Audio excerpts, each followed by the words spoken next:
Salut les amis!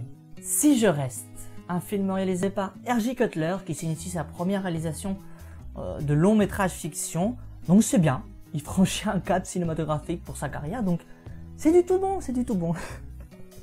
Donc alors c'est un film qui met en scène le personnage de Mia, une jeune fille de 17 ans, fan de violoncelle, personnage d'ailleurs incarné par Chloé Moretz, on aura l'occasion de revenir dans cette vidéo, ne vous inquiétez pas. Une jeune fille donc qui va tomber amoureuse d'un garçon nommé Adam, incarné par, attention, ça commence déjà, Jamie Blackley. Un amour qui est réciproque, ça tombe bien pour l'histoire. Donc ils vont avoir une histoire d'amour pendant un certain temps, on ne sait pas vraiment combien. Ou peut-être que c'est mieux, je me souviens plus. Mais bon, le fait est que l'histoire commence réellement lorsque Mia a un accident avec ses parents et son petit frère en voiture. Accident qui va faire qu'elle va tomber dans le coma. Et c'est là que l'histoire commence, les amis. Alors je préviens, il y aura beaucoup de spoils, je pense que je le mettrai dans le titre de la vidéo, évidemment. Mais il y aura énormément de spoils dans cette vidéo, je ne vois pas comment je pourrais faire autrement. Alors comment ça va comment dire, s'illustrer au niveau du montage dans ce film? En fait, ils ont choisi un truc qui est plutôt efficace, et que là en l'occurrence marche bien, et qui en plus est justifié par rapport à l'histoire, on va revenir. Ils ont choisi un montage qui n'est pas linéaire, un montage qui, dès le départ, et ça sera jusqu'à la fin, va alterner des flashbacks et des retours à la réalité. Donc des flashbacks qui vont pour la plupart être en rapport avec l'histoire d'amour entre le personnage de Mia et celui d'Adam, et des retours à la réalité qui, pour la majorité du film, va être en rapport avec Mia, le personnage principal, qui est dans le coma, à l'hôpital. Voilà un petit peu comment ça va se présenter. Globalement, c'est un montage qui marche bien, franchement, à part quelques peut-être raccords qui, je sais pas, avec le passage des flashbacks et le retour à la réalité, c'est un petit peu, je sais pas, c'est un peu brutal, je trouve, à certains moments. Mais globalement, ça marche très bien. Et c'est tant mieux. Donc voilà les amis, un choix de montage plutôt sympa, plutôt efficace. Et en l'occurrence, qui est tout à fait justifié. Parce que justement, il y a ce côté un peu mélancolique dans les flashbacks. Du fait que le personnage, évidemment, soit dans le coma et qu'il commence à se remémorer les moments de joie. Et pas que de joie, simplement, mais peut-être se remémorer et se rappeler cette histoire d'amour qu'elle avait avec ce jeune garçon. Et donc c'est tout à fait justifié, je trouve que c'est bien foutu, et en plus c'est introduit en douceur dès le départ, dès le début du film. On commence à nous habituer à ce montage là qui va devenir presque voilà un réflexe tout au long du film, donc c'est plutôt sympa. C'est pas un montage que nous instaure comme ça à la moitié du film et après on comprend plus rien à ce qui se passe. Là c'est bien, c'est un choix qui est fait dès le départ, c'est assumé et il n'y a rien à dire, c'est bien foutu. Au niveau de la réalisation, qu'est-ce que je pourrais vous dire? Il y a certains plans qui sont alors flous, alors j'ai pas compris. C'est rare vraiment, je trouve, dans les longs métrages, qu'il y ait des plans flous et en plus des plans fixes. Alors j'ai pas compris pourquoi. C'est rare, hein, c'est rare, mais il y en a 2 ou 3 au moins. Et le pire c'est que c'est choquant, enfin, ça se voit quand même, dès qu'il y a un plan flou comme ça, on comprend pas pourquoi. Enfin, il n'y a pas la mise au point sur un truc en particulier.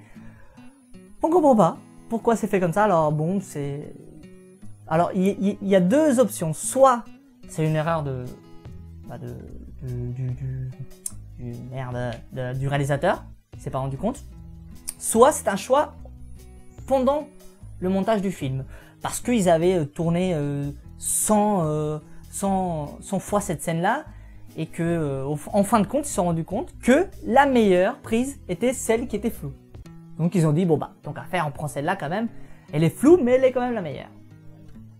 Voilà. J'opterais plus peut-être vers cette option-là, mais bon, bref, c'est juste un détail. Il y a un autre problème aussi au niveau du cadre, enfin au niveau de l'image en soi. C'est au début du film, au tout début, les premières images sont avec une sorte de lueur diffuse. Enfin c'est un truc assez bizarre, on dirait qu'elle rêve. alors que pas du tout, en fait, elle rêve pas, c'est le présent pour le coup. Et enfin, je sais pas, il y a un effet bizarre, un effet de lueur diffuse qui est un peu bizarre, qui revient par la suite dans le film. Donc je sais pas, encore une fois, est-ce que c'est une erreur, est-ce que c'est voulu, alors pourquoi ça serait voulu alors que c'est le présent et c'est même pas enfin, c'est pas un flashback ou quoi que ce soit, donc c'est assez bizarre comme choix, mais bon, toujours bon à savoir. Donc voilà les amis, c'est vraiment un film que j'ai adoré, j'ai kiffé ma race, franchement j'ai eu des frissons pendant presque tout le film. Alors est-ce que je suis objectif ou pas du tout? Enfin, on n'est jamais vraiment totalement objectif, mais pour le coup j'adore Chloé Moretz. Je trouve que je l'ai retrouvée. J'ai retrouvé la Chloé Moretz que j'avais aimée dans le film Laisse-moi entrer. Je ne me souviens plus par qui c'était réalisé, ni même l'année. Mais vraiment, voilà, j'ai retrouvé ce personnage-là poignant, touchant. Donc ça m'a fait vraiment plaisir. Et surtout pour un personnage qui se doit d'être touchant et poignant, surtout lorsque l'on voit les phases du présent où elle est vraiment, comment dire, dans l'hôpital quoi. Parce que bon, c'est assez bizarre. Bon, il y aura du spoil. Forcément, je peux pas faire autrement si je veux vraiment vous expliquer. Le truc, c'est que lorsqu'elle a l'accident, en fait, elle est dans le coma, mais on la voit à l'image. En fait, c'est comme si son esprit était là, présent dans la scène, elle voit tout ce qui se passe, mais personne l'entend. Elle peut toucher les gens, mais personne ne la sent, personne ne la voit. Donc elle est vraiment transparente, inexistante. Elle voit tout ce qui se passe, elle voit son propre corps. D'ailleurs, elle est un peu choquée au départ, elle comprend pas ce qui lui arrive. D'ailleurs, je trouve qu'elle est pas si choquée que ça. Enfin, perso, je me vois sous forme d'esprit, entre guillemets, personne m'entend, personne m'entend. Je vois mon corps. Franchement, je flippe ma race, quoi. Et là, bon, on la voit, elle est un peu choquée, mais pas tant que ça, quand même. Donc, c'est comme ça que ça va se passer. Pendant toutes les phases du présent où elle est hospitalisée, on va la voir, elle, sous forme d'esprit, qui se balade un peu dans tout l'hôpital pour aller voir ses parents, ou notamment son petit frère, et va essayer de communiquer presque avec les gens qui sont, eux, vivants, et l'esprit que personne n'entend, que personne ne sent. C'est assez bien foutu, Alors, il y a des choses que j'ai pas bien compris.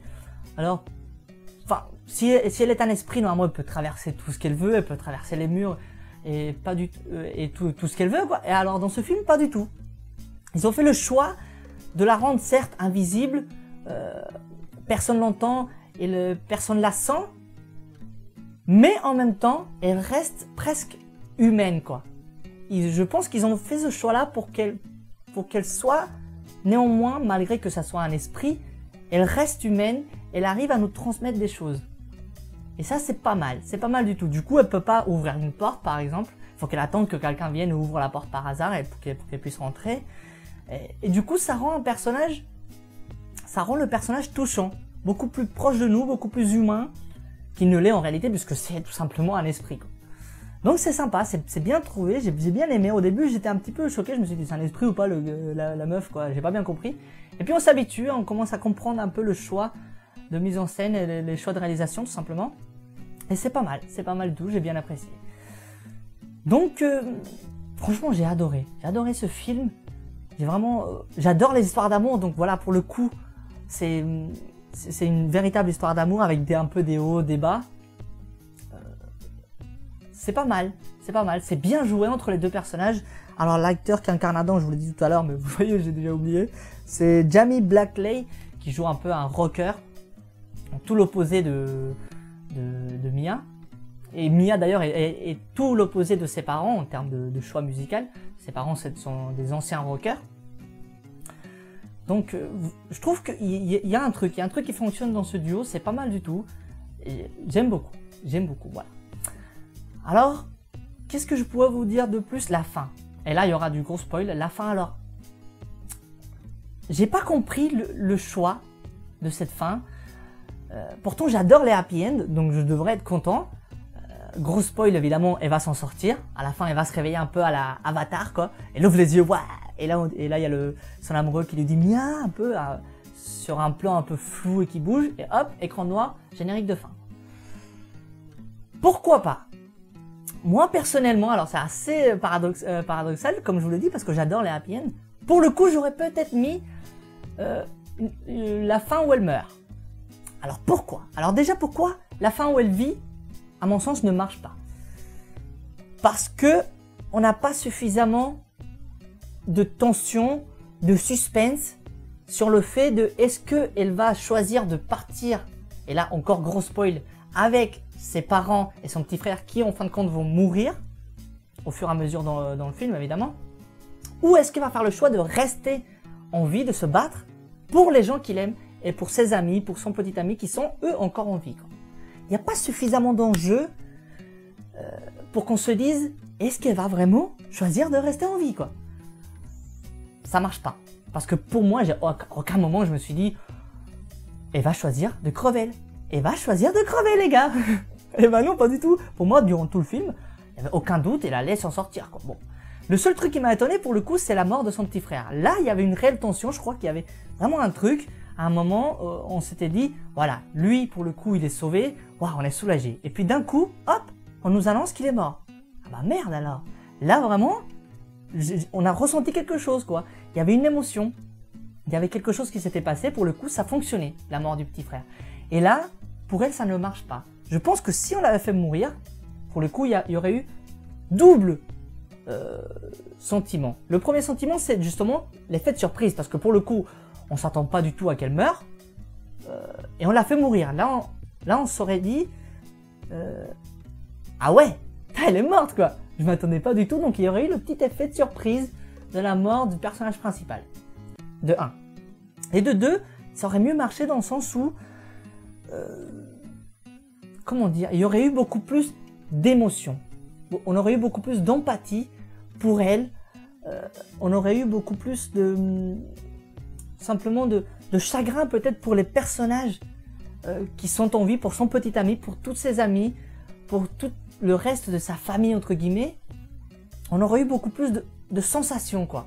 Vraiment. Parce que pour le coup, il y a énormément de scènes où on voit les personnages,